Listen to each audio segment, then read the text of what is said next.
Welcome to the Slop Farm. Enjoy the video. You start with essentials. Install a cookie parser on the server and a small client helper like JS cookie. Once done, define end variables for domain and secure flags.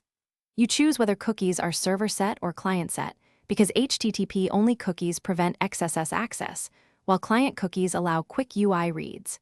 Make sure to create a helper that serializes options, path, same site, max age so every route uses consistent settings. This avoids mismatched behavior across pages and APIs. You implement cookies in API routes, serialize values with cookie, serialize and send via res, set header, set cookie value. Once done, read them server-side from rec. Headers, cookie using cookie. Parse so get server-side props or middleware can access auth state.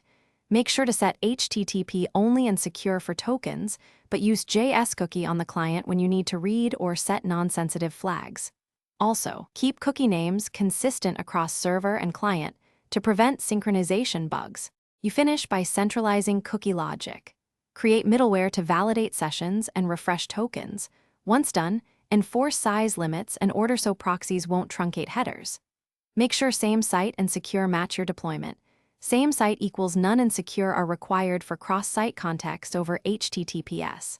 If things go wrong, inspect the set cookie header in server responses and browser dev tools.